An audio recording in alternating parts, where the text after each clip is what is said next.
Hello dear student, आज के इस लेक्चर में हम देखेंगे ऑपरेटिंग सिस्टम का अगला टॉपिक स्पूलिंग क्या होता है और स्ट्रक्चर ऑफ ऑपरेटिंग सिस्टम। देखिए, आज का लेक्चर बहुत ही ज़्यादा इंपॉर्टेंट है। हमने प्रीवियस लेक्चर में क्लासिफिकेशन ऑफ ऑपरेटिंग सिस्टम पूरा कंप्लीट किया था और ये सारे टॉपिक्स ऑलरेडी चैनल पे आप अपलोडेड है, जाके आप देख सकते हैं डिटेल्ड में। ठीक है, तो आज हम एक छोटा सा टॉपिक देखेंगे जो एग्जाम में पूछा जा चुका है और पूछ लिया जाता है, स्पूलिंग क्या होता है। स्पूलिंग का कंसेप्ट समझेंगे विद डायग्राम और स्ट्रक्चर ऑफ ऑपरेटिंग सिस्टम देखेंगे। हमने क्लासिफिकेशन तो कंप्लीट कर लिया है और इसी के साथ ये आपका लास्ट टॉपिक होने वाला है, स्ट्रक्चर ऑफ ऑपरेटिंग सिस्टम। इसमें हम 4 से 5 स्ट्रक्चर्स पढ़ेंगे और यहाँ पे हम कर्नल क्या होता है ये भी देखेंगे। ये सब आगे के लेक्चर में देखेंगे और आज के इस लेक्चर में हम स्ट्रक्चर ऑफ ऑपरेटिंग सिस्टम देखने वाले हैं और स्पूलिंग क्या होता है। चलिए स्टार्ट करते हैं।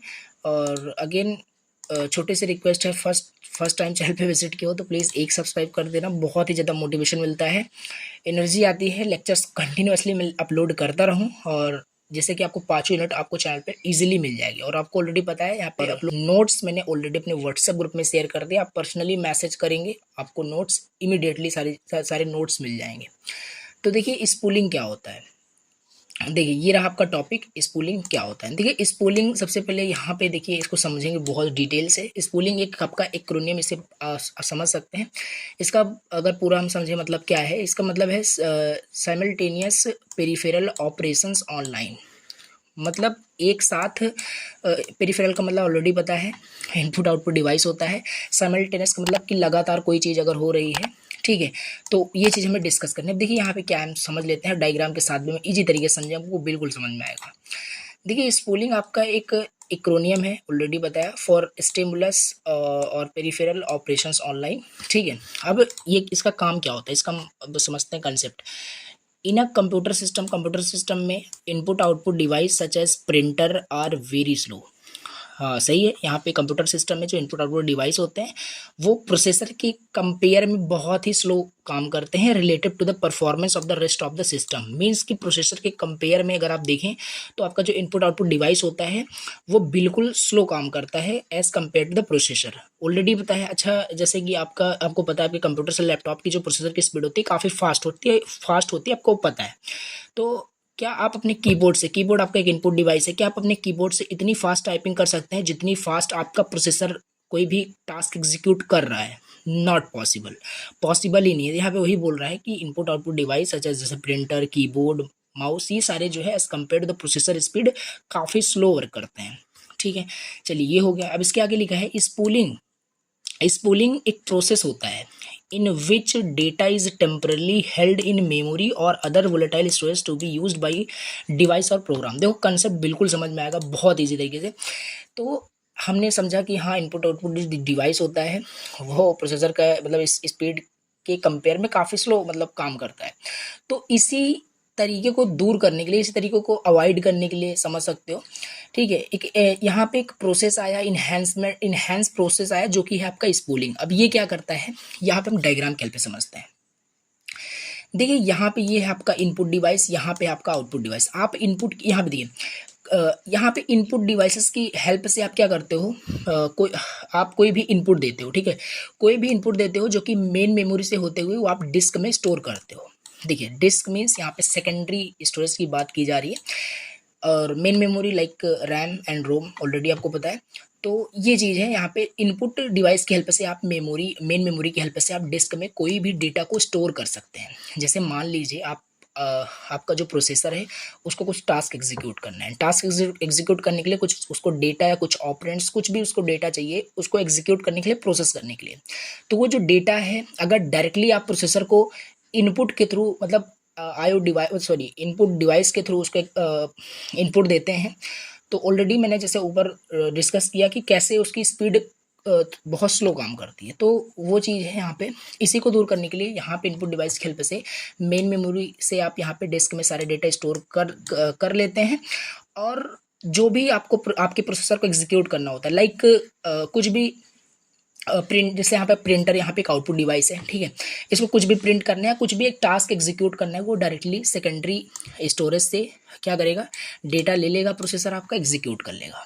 ठीक है, यहाँ पे इनपुट डिवाइसेस का जो यूज़ है वो डायरेक्टली यहाँ पे कम्युनिकेट नहीं करता है प्रोसेसर के साथ, क्योंकि आपको ऑलरेडी पता है जो आपका इनपुट डिवाइस होता है वो स्लो काम करता है as compare to the processor की स्पीड के अगर कंपेयर में बात करें तो यहाँ पे सिंपल वही है, हमें जो भी डेटा या कुछ भी ऑपरेशन हमें परफॉर्म करना है हम उसे मेन मेमोरी के थ्रू डिस्क में स्टोर कर देते हैं, जिससे कि उस डिस्क को यूज़ करके सेकेंडरी स्टोरेज से क्या होता है आप मेन मेमोरी में आता है और मेन मेमोरी से वो आपके आउटपुट डिवाइस के थ्रू आपको टास्क एग्जीक्यूट हुआ मिलता है। ठीक है, ऐसे आप कुछ रिलेट करके समझ सकते हैं कि हाँ इनपुट डिवाइस काफ़ी स्लो काम करता है।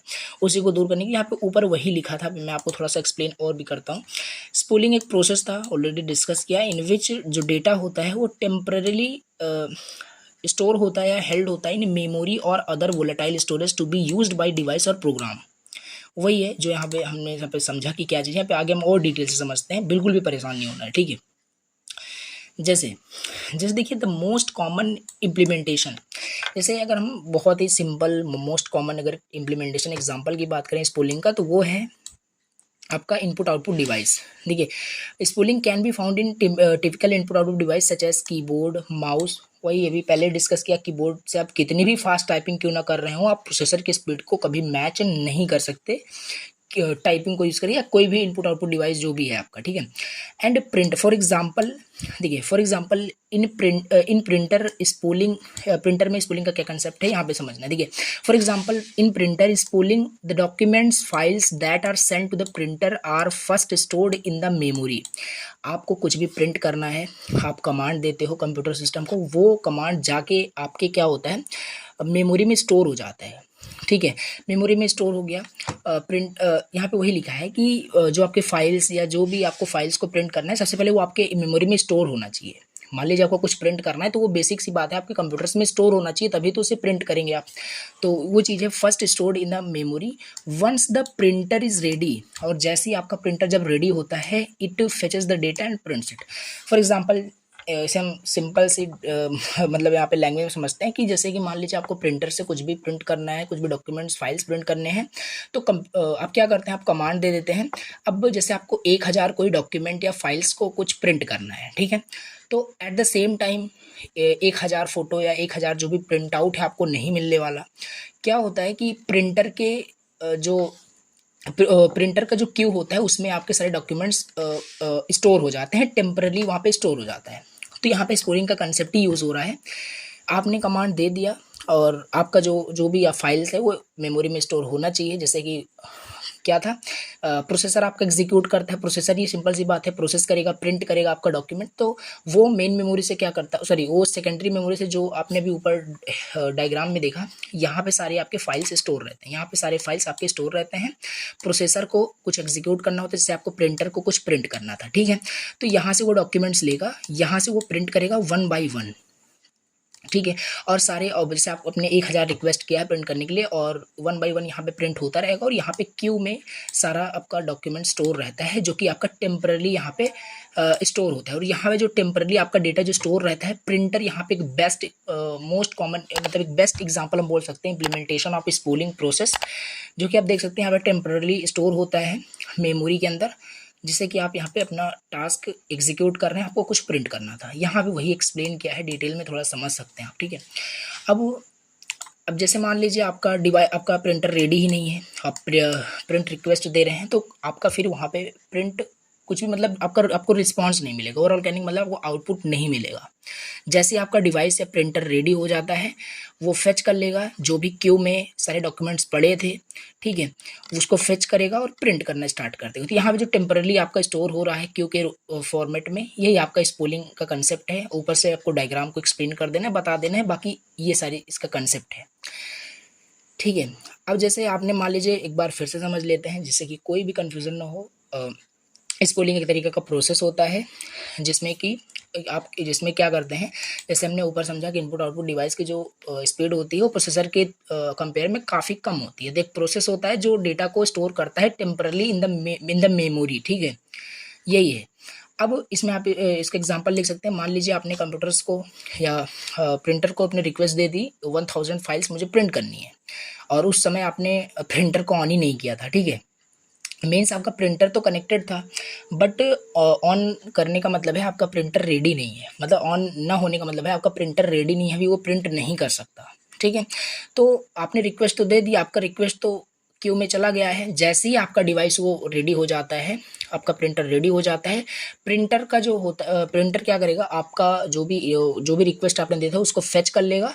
फेच करने के बाद उसको आपके डॉक्यूमेंट्स को प्रिंट कर देगा। सिंपल से अगर यहाँ पे लैंग्वेज में समझे तो यही इसका एग्जाम्पल आप लिख सकते हैं प्रिंटर का।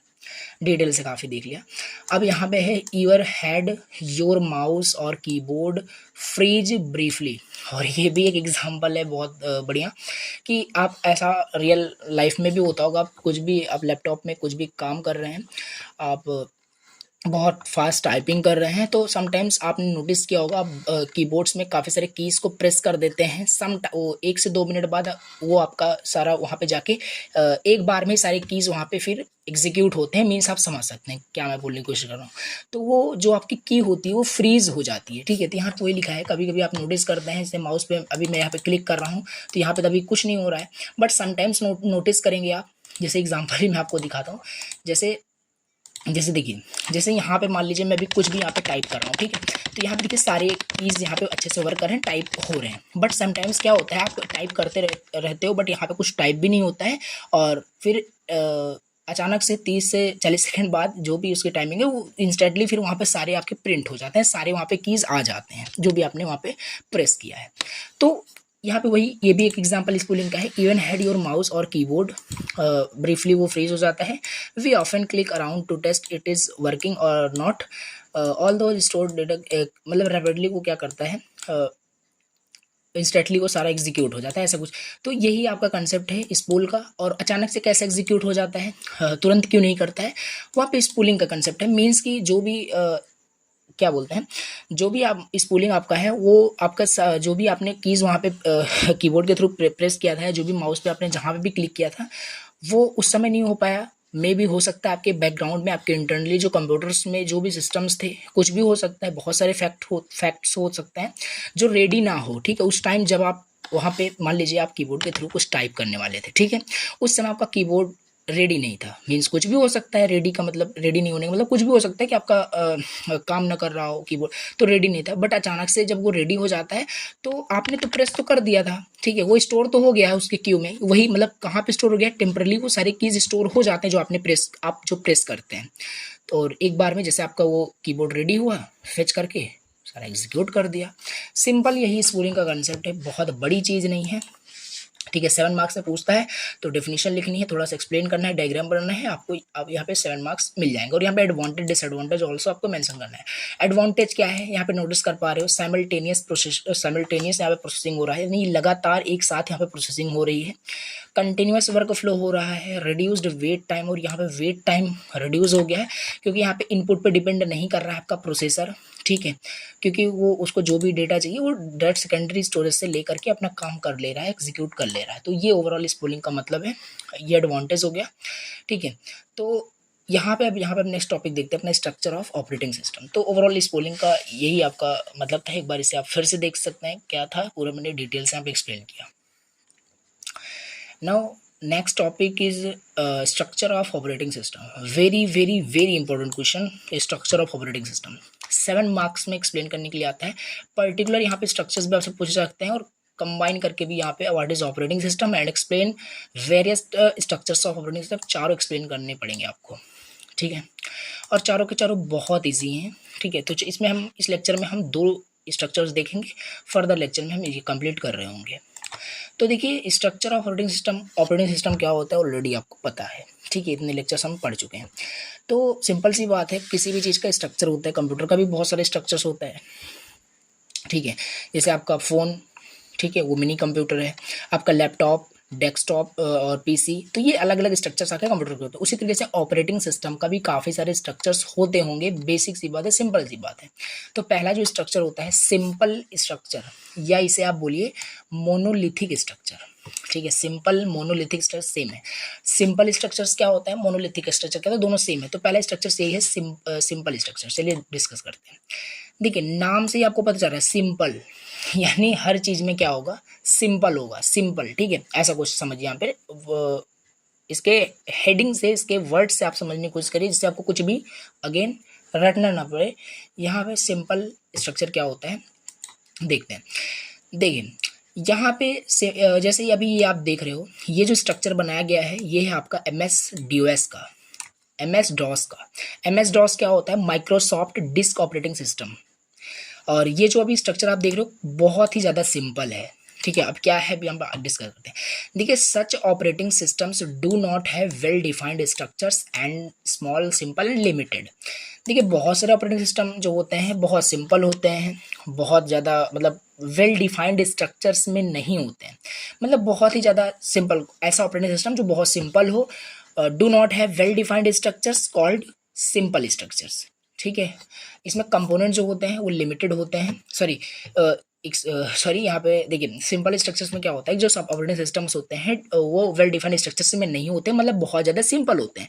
और स्मॉल होते हैं। स्मॉल का मतलब क्या है? ऑपरेटिंग सिस्टम एक प्रोग्राम है, तो जो इसमें प्रोग्रामिंग की जाती है वो काफ़ी कम प्रोग्रामिंग की जाती है, काफ़ी कम लाइन ऑफ कोड वहाँ पे यूज़ किया जाता है। और सिंपल है यहाँ पे हमने देखा, और लिमिटेड यहाँ पे आपका है। अब ये थोड़ा सा हम डायग्राम समझेंगे। ये आपका MS DOS का है। यहाँ पे थोड़ा अभी हम इसको एक्सप्लेन करते हैं, पहले हम इसको देख लेते हैं। तो यहाँ पे है आपका do not have well defined structure, ठीक है। ये आप यहाँ पे पॉइंट टू पॉइंट आपको एक्सप्लेन करना है, लिखना है। These are small, simple and limited system, हाँ ठीक है। एग्जाम्पल इसका हो सकता है सिंपल स्ट्रक्चर का MS DOS, MS DOS operating system. MS DOS means Microsoft disk operating system. इसको डिटेल से नहीं पढ़ना, ये अपने आप में एक अलग सा टॉपिक है, डिटेल टॉपिक है। हमें यहाँ पे सिंपल स्ट्रक्चर देखना है। तो ये जो MS DOS जो ऑपरेटिंग सिस्टम होता है, ये एक आपका क्या है? सिंपल स्ट्रक्चर ऑपरेटिंग सिस्टम का एक एग्जाम्पल है, इसे लिख सकते हैं। अब MS DOS ऑपरेटिंग सिस्टम जो होता है इसके 4 लेयर्स होते हैं। अभी हम ऊपर डायग्राम भी डिस्कस करेंगे। पहला जो लेयर होता है ROM BIOS device driver. BIOS means basic input output system device driver, and MS DOS device driver, application program and system program. System program means वही ऑपरेटिंग सिस्टम आपका, ठीक है। एप्लीकेशन प्रोग्राम मतलब यूज़र जो application program use करता है, ठीक है। और MS DOS जो ऑपरेटिंग सिस्टम के जो डिवाइस ड्राइवर होते हैं वो, एंड यहाँ पे बेसिक इनपुट आउटपुट डिवाइस के ड्राइवर। तो बेसिकली यहाँ पे 4 आपके लेयर हैं। अब ये स्ट्रक्चर आपको बिल्कुल थोड़ा सा देखने में कंफ्यूज कर रहा होगा कि ये लेयर्ड स्ट्रक्चर है, ठीक है, बट ये लेयर्ड है नहीं, ठीक है। लेयर्ड स्ट्रक्चर्स पे फॉलो नहीं कर रहा है, ये सिंपल स्ट्रक्चर है। कैसे? यहाँ पे देखिए, यहाँ पे जैसे हमने देखा इसमें 4 लेयर होते हैं। तो ये तो एक डिटेल टॉपिक है कि MS DOS क्या होता है, हमने यहाँ पे एग्जांपल लिया और इसका डायग्राम हमने देख लिया है, बाकी से हमें डिटेल में नहीं देखना है MS DOS क्या होता है। तो यहाँ पे एप्लीकेशन, पहला आपका एप्लीकेशन प्रोग्राम है, और एप्लीकेशन प्रोग्राम जो है ये आपका क्या है? सिस्टम प्रोग्राम के साथ भी कनेक्टेड है, और यहाँ पे बेसिक इनपुट आउटपुट यहाँ पे जो सिस्टम है डिवाइस ड्राइवर के साथ भी यहाँ पे कनेक्टेड आप बोल सकते हैं। एंड यहाँ पे सिस्टम जो प्रोग्राम है ये आपका MS DOS डिवाइस ड्राइवर के साथ कनेक्टेड है, और ये आपका basic input output system device driver के साथ भी कनेक्टेड है, और ये चीज़ आपका इसके साथ कनेक्टेड है, और किसी के साथ कनेक्ट नहीं है, ठीक है, एक ही साथ यहाँ पे कनेक्ट है। तो यहाँ पे नोटिस क्या कर रहे हो, इस स्ट्रक्चर में सिंपल यहाँ पे कुछ नहीं देखना है कि ये किसके साथ कनेक्टेड है, कुछ भी यहाँ पे हमें याद नहीं करना है, कुछ भी यहाँ पे नहीं समझना है। इसमें सिर्फ केवल हमें ये डायग्राम बनाना है, और इसमें आप खुद ही देख रहे हैं ये जो एप्लीकेशन प्रोग्राम है, जो यूज़र है वो सिस्टम प्रोग्राम को भी यहाँ पे एक्सेस कर रहा है, और यहाँ पे basic input output system device driver को एक्सेस कर रहा है। क्या ये वेल डिफाइंड स्ट्रक्चर्स है? बिल्कुल भी नहीं है। तो यहाँ पे वही यहाँ पे बता रहे हैं, do not have well defined structure, क्योंकि एप्लीकेशन प्रोग्राम इसके साथ भी कनेक्टेड है, इसके साथ भी कनेक्टेड है, तो ये आपका वेल डिफाइंड नहीं है, ठीक है। जैसे आपका एक जो सेट होता है, आपने पढ़ा होगा मैथमेटिक्स में, सेट जो होता है वो एक वेल डिफाइंड स्ट्रक्चर होता है। उसके जो नंबर ऑफ एलिमेंट्स होते हैं, जो भी उसके ऑब्जेक्ट होते हैं, वो एक यूनिक होते हैं, ठीक है। तो इसी तरीके से कुछ समझिए वेल स्ट्रक्चर का क्या मतलब होता है। अगर यहाँ पे ये आप एप्लीकेशन जो प्रोग्राम है डायरेक्टली इसी के साथ कनेक्टेड होता, तो ये आपका वेल स्ट्रक्चर होता। ओवरऑल आपको कुछ भी यहाँ पे समझना नहीं है, केवल आपको यहाँ पे नाम से ही आपको क्या पता चल रहा है, सिंपल स्ट्रक्चर से। हमने एक एग्जांपल ले लिया है MS DOS का। MS DOS क्या है? एक ऑपरेटिंग सिस्टम है, माइक्रोसॉफ्ट द्वारा जो बनाया गया है, डिस्क ऑपरेटिंग सिस्टम, और 4 लेयर इसमें होते हैं, application program, system program, MS DOS driver होता है, basic input output system driver होता है। और ओवरऑल जो ये एग्जाम्पल है आपको दिखा देता है कि हाँ ये सिंपल स्ट्रक्चर है, ठीक है। और हमें ये नहीं देखना है एप्लीकेशन प्रोग्राम ऑलरेडी आपको पता है, सिस्टम प्रोग्राम क्या होता है वो भी पता है। MS DOS जो ड्राइवर होता है, MS DOS आपका ऑपरेटिंग सिस्टम होता है, जाके आप थोड़ा सा देख भी सकते हैं, बट कोई यहाँ पे जरूरत नहीं है। अब base input output device already आपको पता है, उस रिलेटेड जो ड्राइवर्स होते हैं, तो वो सारी चीज़ें यहाँ पे आपको ये डायग्राम एक्सप्लेन करना है। और यहाँ पे देखिए यहाँ पे वही लिखा है कि जो जो यहाँ पे कंपोनेंट्स है वो आपको बता देना है। और these types of operating system, जो इस टाइप के जो ऑपरेटिंग सिस्टम होते हैं सिंपल स्ट्रक्चर्स के, cause the entire system to crash if one of the user program fails. देखिए बहुत अच्छा यहाँ पे इजी वर्ड में लिखा है, मतलब कि जो इस टाइप के जो ऑपरेटिंग सिस्टम है सिंपल स्ट्रक्चर्स के, ये पूरा सिस्टम आपका क्रैश हो जाता है अगर user program one of the user program fails, अगर यूज़र प्रोग्राम का एक भी यहाँ पे कुछ मतलब आपका फेल, जैसे सपोज करिए क्योंकि ये आपस में क्या है, कनेक्टेड है पूरा, ठीक है। अगर यहाँ पे एक भी यूज़र का प्रोग्राम यूज़र का प्रोग्राम अगर फेल हो जाता है तो आपका होल सिस्टम जो होता है वो आपका क्रैश हो जाता है, ठीक है, क्योंकि ये इसके साथ भी कनेक्टेड है। अगर एप्लीकेशन प्रोग्राम ही नहीं चल रहा तो सिस्टम प्रोग्राम भी वहाँ पे इशू आएगा। तो इस तरीके से आपस में ये कनेक्टेड है। तो वही यहाँ पे आगे लिखा है कि these types of operating systems cause the entire system to crash if one of the user program fails। बाकी इसे हमें डिटेल में नहीं देखना है, सिंपल स्ट्रक्चर्स के आप बहुत डिटेल में देख रहे हो। बाकी पर्टिकुलर टॉपिक तो नहीं पूछा जाता, आपसे स्ट्रक्चर्स पूछेगा और चारों आपको थोड़ा थोड़ा करके आपको एक्सप्लेन करना होता है। तो ये हो गया आपका सिंपल स्ट्रक्चर्स। हम इसका एडवांटेज भी देख लेते हैं। एडवांटेज क्या है? एडवांटेज इसका ये है कि each level can be defined independently and when necessary can interact with one another. इसके एडवांटेज ये है कि यहाँ पे जो ईच लेवल है वो इंडिपेंडेंटली डिफाइंड है और आपस में वो क्या कर रहे हैं, इंटरेक्ट कर रहे हैं विथ वन अनदर। सिंपल सी बात है, ऊपर आपने देखा वो आपस में कनेक्टेड है तो आपस में इंटरेक्ट कर रहे हैं। एप्लीकेशन प्रोग्राम सिस्टम प्रोग्राम के साथ इंटरेक्ट कर रहा है, सिस्टम प्रोग्राम आपका MS DOS डिवाइस ड्राइवर के साथ इंटरेक्ट कर रहा है और बेसिक इनपुट आउटपुट सिस्टम के साथ इंटरेक्ट कर रहा है। तो ये इसका एडवांटेज है। It will be simpler to design, advantage ये भी लिख सकते हैं कि ये काफ़ी सिंपल होता है, मैनेज करना बहुत सिंपल होता है और अपडेट करना काफ़ी सिंपल होता है। इस टाइप के जो ऑपरेटिंग सिस्टम होते हैं जो सिंपल स्ट्रक्चर्स के बने होते हैं, ठीक है। अब इसका डिसएडवांटेज भी देख लेते हैं। डिसएडवांटेज क्या है? डिसएडवांटेज है ना, ऊपर वही जो हमने देखा, अगर कोई भी यूज़र प्रोग्राम फेल हो जाता है ऑपरेटिंग सिस्टम आपका क्रैश हो जाएगा, ठीक है, ये चीज़ है। तो क्योंकि वो आपस में कनेक्टेड हैं। अब MS DOS जब आप बहुत डिटेल में पढ़ेंगे तो ये सारे जो पॉइंट्स आपको थोड़े से कन्फ्यूजन क्रिएट कर रहे होंगे, समझ में आ जाएगा, बट ये बहुत बड़ी चीज़ नहीं है। ऊपर से आपको समझ में आ रहा होगा कि क्या चीज़ें सिंपल स्ट्रक्चर्स हैं, नाम से ही पता चल रहा है। तो यहाँ पे वैसे आपको लिखना है बस नो अब्स्ट्रैक्शन। यहाँ पे नेक्स्ट पॉइंट है no abstractions for data hiding due to interconnected. और देखिए यहाँ पे एब्स्ट्रैक्शंस अचीव नहीं हो रहा है। एब्स्ट्रैक्शन का मतलब है कि यहाँ पे मतलब हाइडिंग डेटा, मतलब डेटा को हाइड हम नहीं कर सकते, जैसे कि क्योंकि ये आपस में क्या है, इंटरकनेक्टेड है। ये इसके साथ इंटरकनेक्टेड है, ये इसके साथ इंटरकनेक्टेड है, ये इसके साथ, ये इसके साथ, तो ये आपस में इंटरकनेक्टेड है। अगर ये इंटरकनेक्टेड है तो इसमें कोई हम डेटा हाइड नहीं कर सकते, इसमें डेटा हाइड नहीं, क्योंकि आपस में कनेक्टेड है तो इसमें अब्स्ट्रैक्शंस होगा ही नहीं। तो डिसएडवांटेज ये है इसका, no abstractions for data hiding due to interconnected, ये आप बता सकते हैं। तो ये हो गया आपका सिंपल स्ट्रक्चर, ठीक है। इसी के साथ हम दूसरा यहाँ पे स्ट्रक्चर्स देख लेते हैं, जो कि है लेयर्ड स्ट्रक्चर्स बोल लीजिए, लेयर्ड अप्रोच बोल लीजिए। देखिए ये पर्टिकुलर क्वेश्चन भी पूछा जा सकता है, इंपॉर्टेंट है और वैसे तो पूछा जाएगा ही स्ट्रक्चर्स का क्वेश्चन जो भी मैंने आपको बताया।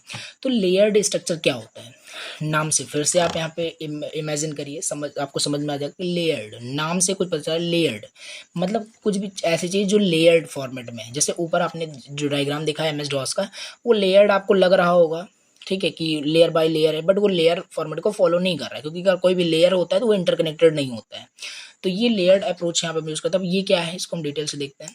देखिए an operating system can be broken into pieces and retain much more control over the system. अब यहाँ पे ऑपरेटिंग सिस्टम जो है वो लेयर्ड के फॉर्मेट में ब्रोक किया गया है, ठीक है, यहाँ पे लेयर्ड के फॉर्मेट में यहाँ पे क्या किया गया है, इसको डिवाइड किया गया है पीसेस के फॉर्म में से आप बोल सकते हैं। अभी आगे अच्छे समझ आएगा। In this operating system is broken into a number of layer या लेवल्स बोल लीजिए। इसमें जो ऑपरेटिंग सिस्टम होता है नंबर ऑफ लेयर्स में क्या होता है कि डिवाइड किया रहता है, ब्रोक किया रहता है, ठीक है।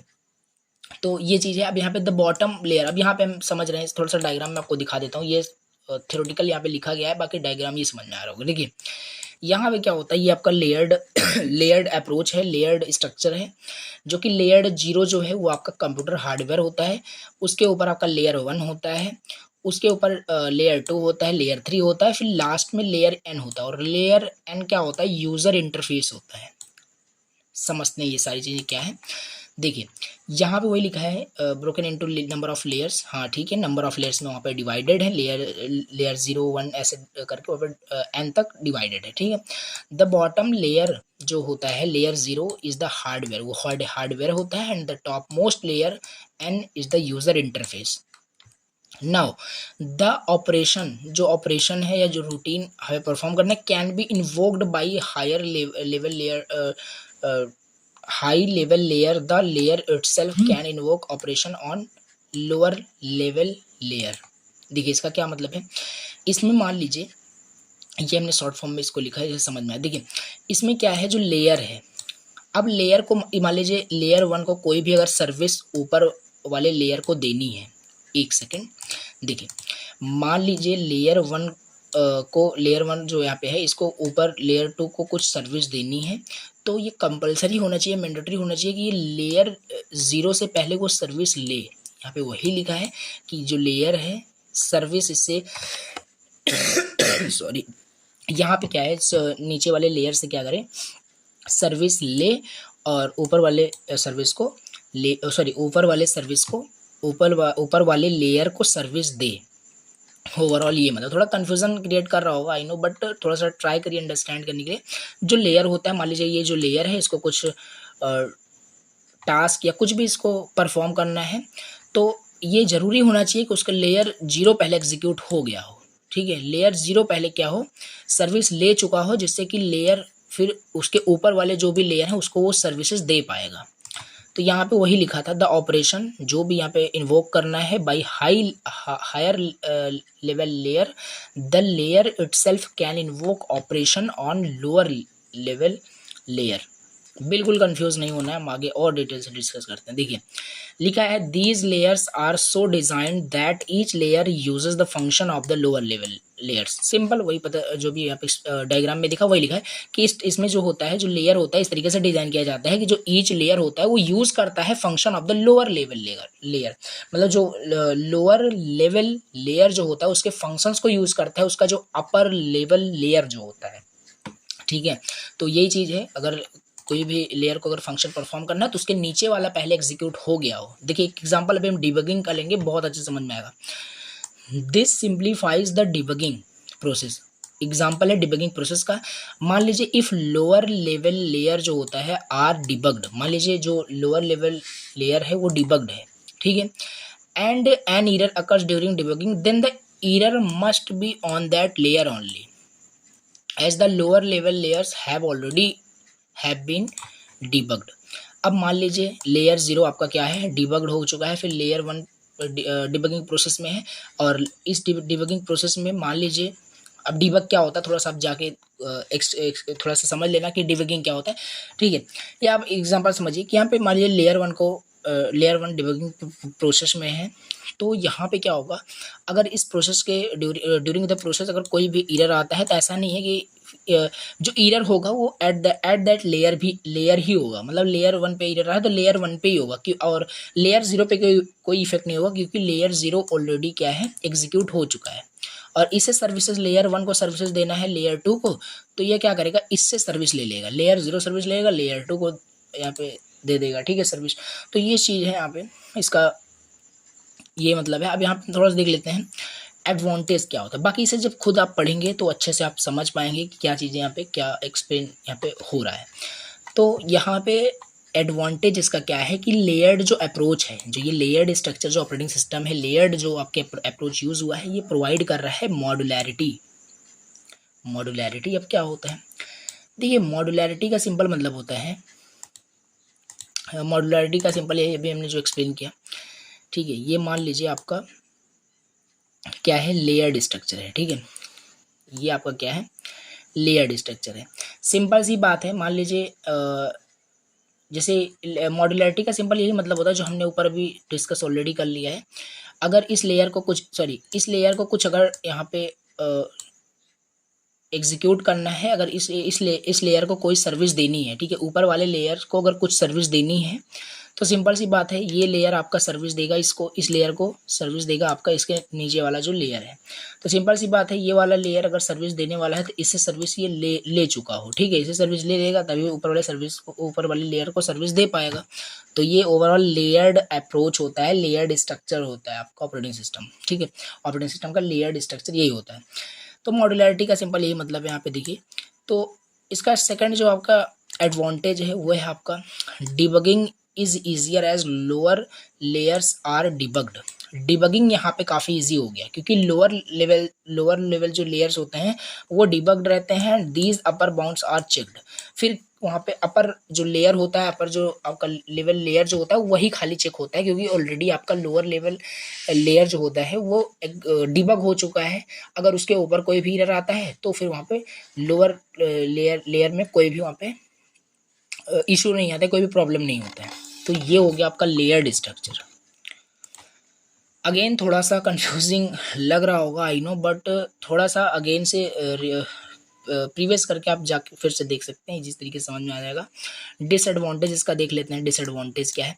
डिसएडवांटेज क्या है? It takes careful planning to construct the layer since higher layers are utilize the function of lower level. और इसमें सिंपल सी बात है, डिसएडवांटेज ये है कि जो एबिलिटी होनी चाहिए कंस्ट्रक्ट करने की इस टाइप्स के लेयर को, लेयर्ड स्ट्रक्चर्स को अगर हमें कंस्ट्रक्ट करना है ऑपरेटिंग सिस्टम के फॉर्मेट में, तो यहाँ पे क्या होना चाहिए कि केयरफुली सारी चीज़ें हो रही हो। तो ये केयरफुल एक्शन यहाँ पे लेता है इसको कंस्ट्रक्ट करने के लिए, क्योंकि यहाँ पे जो लेयर होता है वो ऑल्सो डिपेंड कर रहा है लोअर लेवल्स पे, लोअर लेवल के फंक्शंस पे डिपेंड कर रहा है। तो यहाँ पे लेयर अप्रोच यूज़ हो रहा है, तो सिंपल सी बात है यहाँ पे केयरफुल प्लानिंग होना चाहिए कंस्ट्रक्ट करने के लिए लेयर को, जिससे कि कोई भी फिर आपको वहाँ पे प्रॉब्लम्स नहीं होगी।